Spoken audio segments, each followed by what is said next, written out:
Connor Hellebuyck goes public with his trade request. Where are those Cale, Makar, and Quinn Hughes contract extensions? Plus, we've got a national TV schedule for the United States. We're going to talk about all that and more on today's show.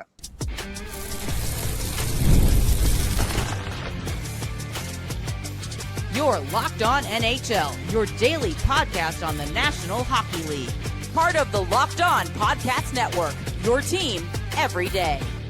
Happy Friday, everyone. I am Rachel Donner from Locked On Flyers. I'm here each and every Friday with Gil Martin of Locked On Islanders. And yeah, it's really been an interesting week, I think, in the NHL with like not much else going on. Things that may have been able to fly under the radar, so to speak, are now kind of bubbling up here to the point where, you know, people are starting to feel like they need to make public statements about things. And that's when, you know, like things have gone south, right? Yeah, you've crossed a line once you start with the public statements. And you know, from a Connor Hellebuyck Winnipeg Jets perspective, Yeah. It just seems like that relationship is not going to be repaired. No, I mean, it's been done, but now like he's talking about it publicly, the team has to respond. So Hellebuyck did put out a statement, you know, basically saying, thanks for everything, Winnipeg, you've been great, but it's time for me to go. Right. And says, you know, I requested a trade several months ago, tried to handle it quietly and respectfully, you know, while giving the team time to, you know, look at options there. And obviously nothing has happened because he's still a Winnipeg Jet. And so I think as we get closer to the season, Hellebuyck was probably assuming that he'd be with a new team by now and is starting to like, you know, put the pressure on here because he wants time to prepare for a new season somewhere else. Yeah, I mean, he basically is what his camp is saying is, hey, no more Mr. Nice Guy. I tried to handle this, you know, with quiet dignity, and the result is that nothing happened. So now I have to go public. I have to put a little pressure on the Winnipeg Jets because I want out, and months have gone by and I'm still here. Yeah. And what's interesting is that, you know, you look at his current contract, right? 7-year contract that he's only in year 3 of at the moment, worth $8.5 million, which for a goaltender, a Vezina winning goaltender, is actually reasonable, I would say. Right. Right. And so I think that it's not a difficult contract for another team to take on in theory, but there are some questions about his longevity, right? I mean, he's still an incredible goaltender, like, but you know, when is he going to start falling off the cliff, so to speak, because he is 33 years old. So with, you know, 4 more years left of this contract, like it is certainly a risk for another team to take on. It is a risk. And then you sort of start doing the math in your head. So if there's 4 years left on this contract and you get 2 really elite years more of Connor Hellebuyck, 1 very good year and then 1 year where it's falling off a little more, is that worth it as the cap goes up? You know, is that $8 million plus still a good deal if that's what you're going to get? Well, and there's also the playoff question with him that's always kind of hung over his career. Now, it's mostly a Winnipeg Jets issue. Like from a skating perspective, it's not been on him. Though? Like, but you would think the question is there still, right? It is out there. Look, you know, it's one of those things where until you do it, people don't know that you can do it. And while it may not necessarily be Connor Hellebuyck's fault that the Winnipeg Jets, with him in goal, never went on a really, really long playoff run, because he hasn't gone on that really long playoff run and because his playoff statistics haven't matched his regular season statistics necessarily, yeah, that does become a little bit of a cloud hanging over his reputation. Right. And the other question that comes up in these situations is related to his contract, because these guys work so hard to put all the power, in their court, right? So he's got a no move clause for years 1 through 3. So this is like the last year that he has complete and total control over it. Starting in year 4, it becomes a modified no trade clause where there's a 10 team approved trade list, right? So this is the last year that Connor Hellebuyck can say, I demand you trade me, but only to a place I approve of. Right. And when you say that, and then the team says, I'm having a hard time getting a trade to a team you approve of, like you have to either expand your list here. Like it puts all of the power in the player's court. Hmm. And which is a good thing, I think, from a labor perspective, but there are consequences to that, right? Well, there are Not just for the team, limitations. right? And the only way that the teams can squeeze any power out of this situation is be like, sorry, guy, we tried to get a trade to one of your teams that you would like, but they just won't do it. So, Well, like, that's the only way that teams can fight back in these situations. Now, they made their bet and they agreed to this contract with Connor Hellebuyck too, and they're a giant corporation, so I'm not like feeling bad for them. Let's be clear. I'm just saying this is the dynamic of how these things work when you have a no trade. well, it also, the other part of the dynamic may not be teams willing to Mhm. make a trade, but teams willing to give the Winnipeg Jets enough compensation Yeah. for them to say, yes, we will make this trade.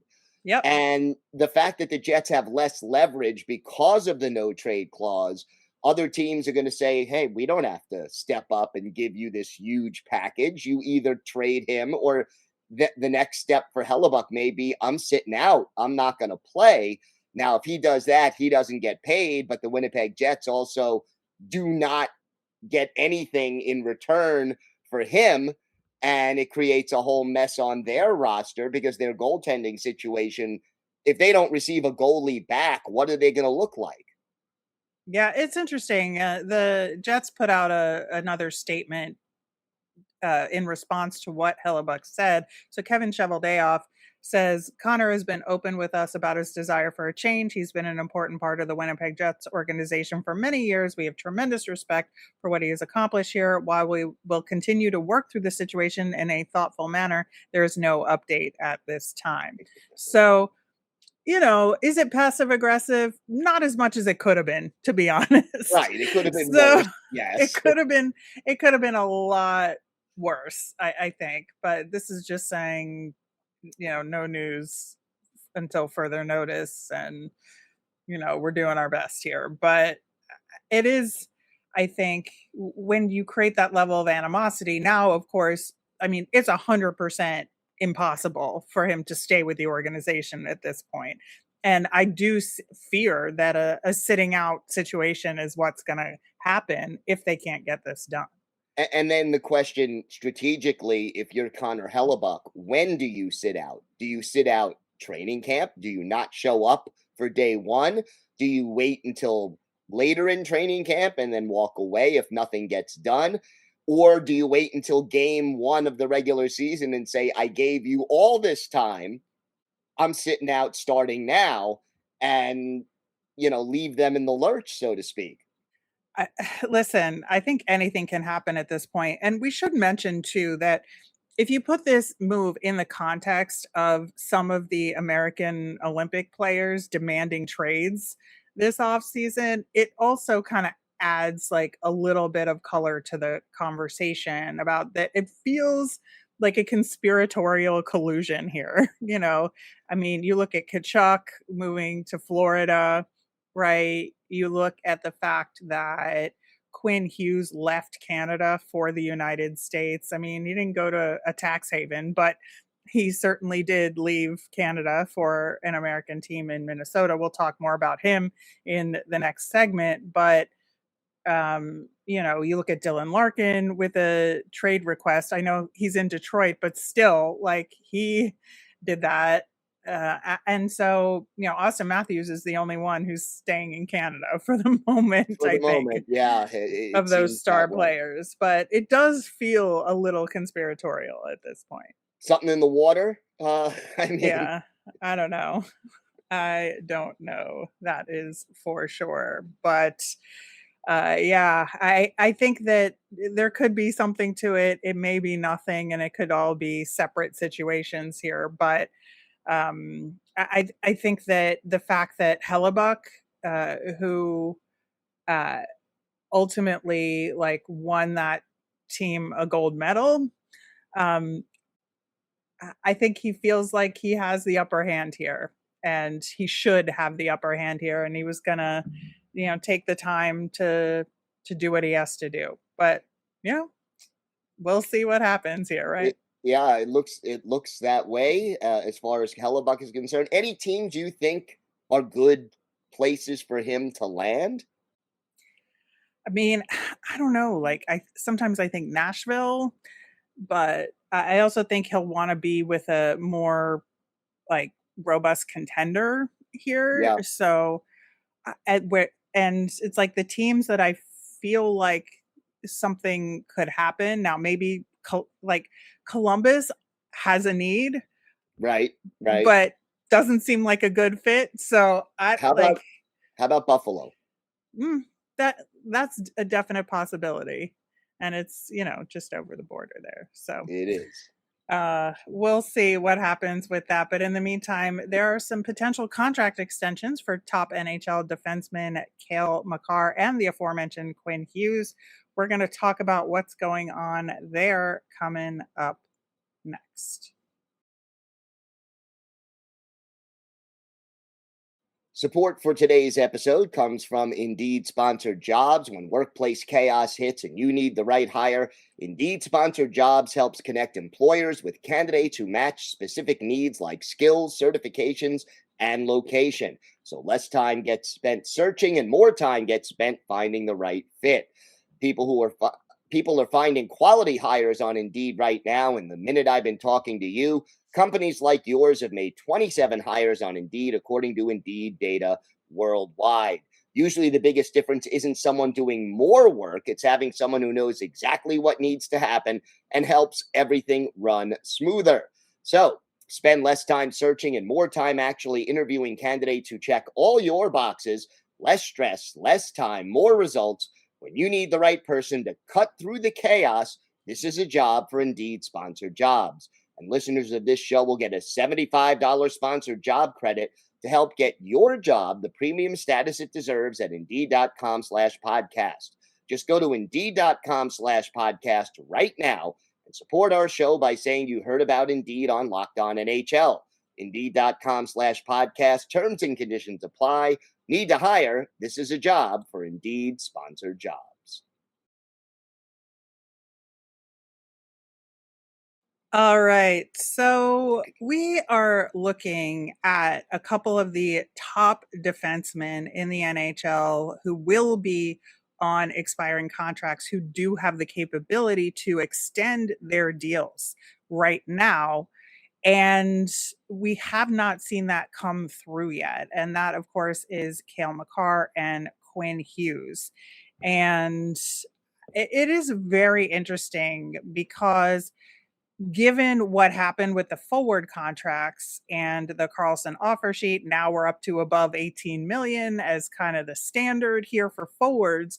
Like the question then becomes, well, then what is the standard for defensemen? Because if you're going to talk about the standard for defensemen in the NHL, Cale Makar and Quinn Hughes are your guys to set that standard. Yeah, they would be, two of the top 3 or 4 defensemen in the NHL. They're still relatively young. They have many years left of quality play. And, with the cap going up every year, they're going to reset the market, and that's going to have a ripple effect throughout the league, depending on what these guys do. Right. And the other thing too, so Cale Makar is like 1 year older than Quinn Hughes. So very similar age. They're at a similar place in their career. And they're both in the same contract situation. Like I said, if you look at the existing contract for Cale Makar, he was at $9 million, while Quinn Hughes's contract was 7.85. And, I think that feels right in terms of the current differential between them. But there is an argument to be made that Quinn Hughes's skills and stature in the league has grown over the duration of their existing deals, right? Yeah, I would say that that is accurate. And, both of these guys are in their primes. They're elite players. And I mean, I guess one other difference, Makar has a cup. He has Yeah. helped the team win a Stanley Cup. I think that definitely works in his favor. But look, if you look at the But where numbers, was Quinn Hughes playing all this time? right? No question. But if you look at the numbers, their statistics are very, very comparable for two players who Yeah. are at this juncture. So, where do you go?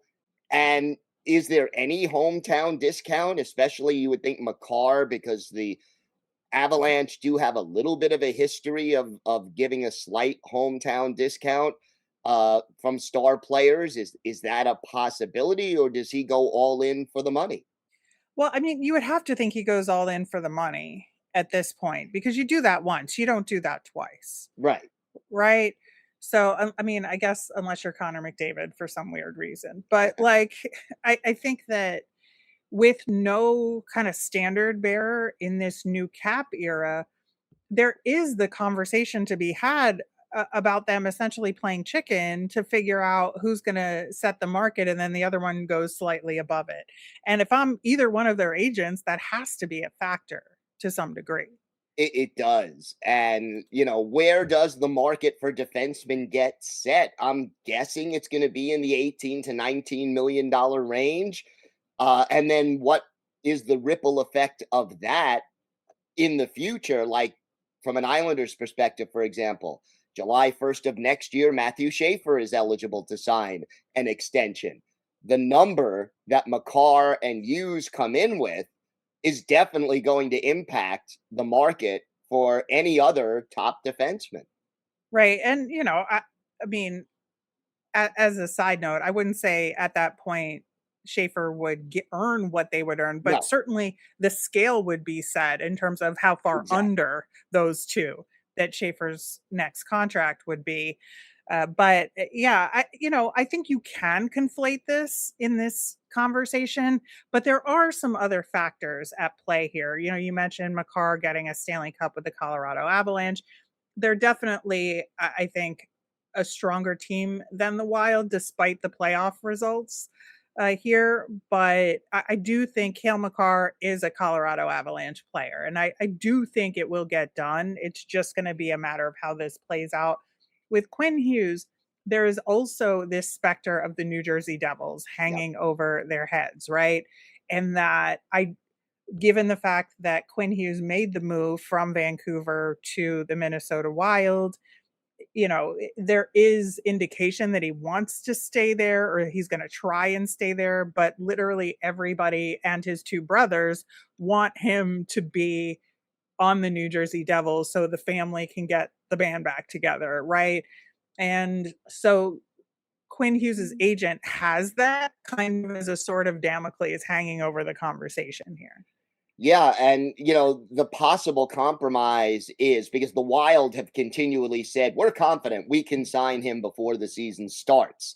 Right. Now, whether they're right about that or not remains to be seen, but that's their official line as of now. You might end up seeing like a 3-year deal with the Minnesota Wild that would then set up the Hughes brothers reunion in one location, whether it's New Jersey or someone else, where you get unrestricted free agency and you just go. Yeah, I mean, that would be a hell of a thing if all three of them moved somewhere else at the same time. Good luck to that GM trying to work on that. But I do think that, we've seen a lot of like higher end players signing shorter deals, signing 4-year deals, 5-year deals this off season, because there is some uncertainty about the cap and players wanting to bet on themselves a little bit, but also teams wanting to get some sort of security here. So, a shorter term deal for Hughes, I think, makes more sense. Whereas for Makar, it feels more like, no, this is going to be the max deal. Yeah. And he's running out of time if he wants 8 years, because Correct. he has about 2.5, 3 weeks left before that option expires. Now, he may not want 8 years. We don't Hmm. know, but if he wants it, he's running out of time to sign something. Right. And I do think that there is this, battle, like we said, in terms of who will get paid more over the one versus the other of these two. But if the terms are vastly different, that factor I don't think is as important in terms of the AAV. If we have like a 7 or 8 year deal versus a 4-year deal, let's say, Right. or a 3-year deal, the cap hit comparison I think is less important. Except that agents live off those headlines of, my client signed a Yeah. a deal worth 19.5 million AAV. Look what I did. Yeah. Now, do you think that the defensemen get paid more than the forwards that we've seen? It's one of those things. It may be a bit of supply and demand. I think there are fewer elite defensemen out there Yeah. than elite forwards. And if you can get one of those 5 or 6 really good offensive defensemen who can put up, you know, 60, 70 plus points in a year and give you 26 minutes a game on ice, yeah, I could see that as a supply and demand thing, that maybe the defensemen either are a little higher or at least comparable. Yeah, that's going to be the interesting part of it to me, because there is a smaller supply of elite defensemen, like you said. So I would see at least one of them getting above the 18 million mark. That is for sure here. But again, with the those other contracts twisting in the wind, so to speak, we'll have to see how this plays out. The beginning of training camp should be interesting if some of these deals don't get done that we've talked about so far on this show. But we now know where some of them are going to be shown on TV when we get to the regular season. And we are going to dig into how the U.S. national TV contract played out coming up next. Running a business shouldn't feel like you're trying to connect a bunch of systems that were never designed to work together. One app for accounting, another for inventory, another for sales. Somehow none of them talk to each other. And that's where Odoo comes in. Odoo is an all in one business management software that brings every part of your business together in one powerful platform. From sales and accounting to inventory and marketing, everything works in one place, helping your team move faster, stay organized, and focus on growing the business instead of managing software. The best organizations know that success isn't just about talent, it's about having everyone working toward the same goal. That's true in sports, just like it is in business. And if you think about the Carolina Hurricanes and their GM, Eric Tulsky, he had a vision for this team and how to finally get them that Stanley Cup. And the results showed out this season. Great organizations win because operations matter. And that's why you should get Odoo. Try for free today at odoo.com/locked on. That's odoo.com/locked on. All right, Gail, the national TV schedule is always interesting to me because, at least in the United States, right? Because we have this split between ESPN and TNT, plus then later in the season, we get the ABC games. There's some, exclusives on streaming only. But when you look at the number of national TV games that the different teams are getting, it kind of sets some expectations in a lot of ways for these teams, or it looks back on the previous season in some ways and said, oh, you earned more of these opportunities to be showcased on national TV. And kind of the puzzle that gets put together in terms of rating versus quality of play versus showcasing individual talent, I think, I have some questions, honestly, about what goes on behind the scenes with these decisions, right? Yeah, and I sort of wonder how much the league impacts that decision, how much the network people impact that decision. And, I think some of it is market size. There's no question about Hmm. that. There are certain teams, the LA Kings are on a lot of national televised games. The New York Rangers have a lot of nationally televised games.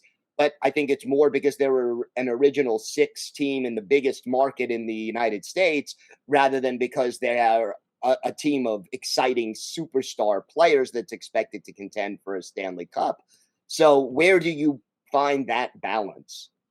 Right. So if you look at the top two teams, right, you have the Boston Bruins getting 20 national TV games, the Pittsburgh Penguins getting 20 national TV games. And I would say both of them are very good teams, but not great teams. You do have Sidney Crosby on the Pittsburgh Penguins. Boston, though, to your point, original six team, big hockey market, ratings are probably good there. And then in third is my Philadelphia Flyers with 19, and they had 14 last year and jumped up 5 national TV games to 19 this year. And that probably has a lot to do with the results of this past season, plus the fact that Philly is a strong ratings market and they had dipped down a little bit in national TV games when the team wasn't as good. But now that the team is better again, they can just jump back up to where they were before. So, like, that's kind of what happened there, in my opinion. But you look at Buffalo, which has, I think, questionable expectations going into the season. They're still at 14, right? But you have the Chicago Blackhawks at 17, and they're a perennial ratings consistency there, and they've got Connor Bedard on that team. The Carolina Hurricanes, Stanley Cup winners, are at 12, which is below most of these other teams that we've talked about.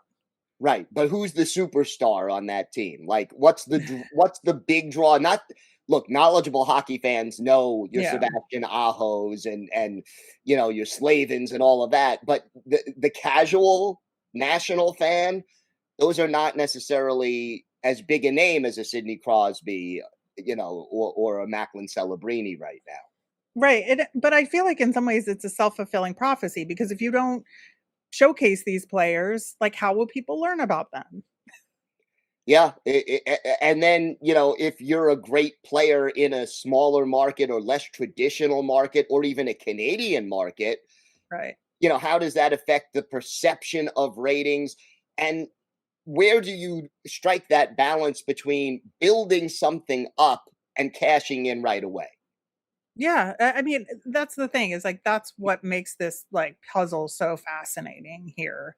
And like with the Canadian teams too, it's certainly understandable. And, the Canadian broadcast contract could have a lot to do with this in terms of they've already claimed those games, right? So they don't necessarily have the ability to double up on national broadcast for the same game in Canada, right?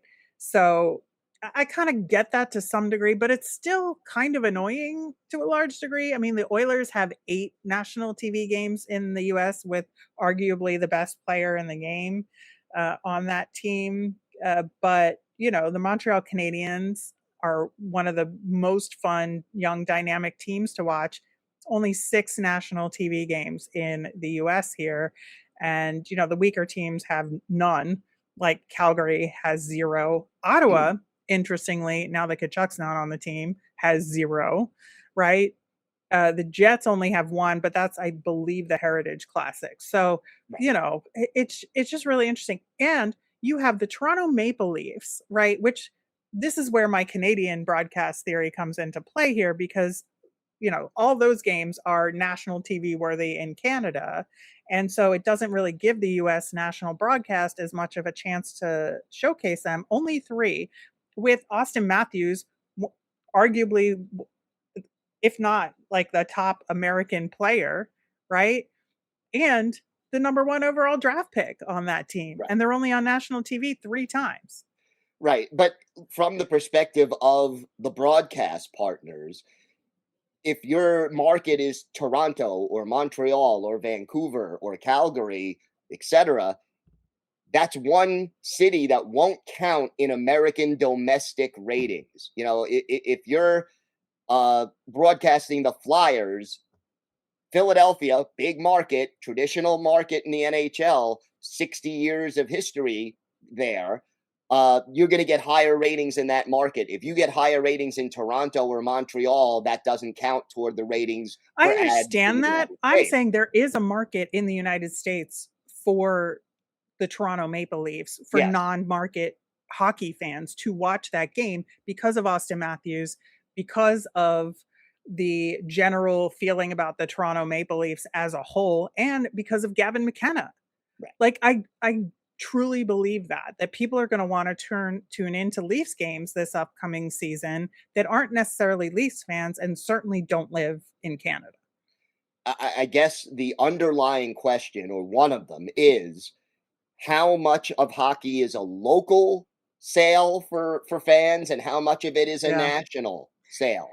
And maybe trying to find that balance. They're leaning more toward the local, it seems, right now. Yeah. Well, we'll keep an eye on this with all the flex games that'll happen over the course of the season. And yeah, this is just something that I want to know how this sauce gets made. That is for sure. But there will be a lot of opportunities to watch these games on national TV. With the, of course, controversial streaming only games that are going to be blacked out unless you have a subscription. So that's always a controversy. And I always love talking about that because of the many, many dollars I spend to watch all the games in the NHL season. But that will do it for today's show. Thanks so much for listening. Gil will be back on Monday talking to hosts from the NHL channel here on Locked On about what's going on with their teams. We'll be back next Friday where it will officially be September and we'll be close to training camp. So very, very excited about all of that. Have a great weekend, everyone.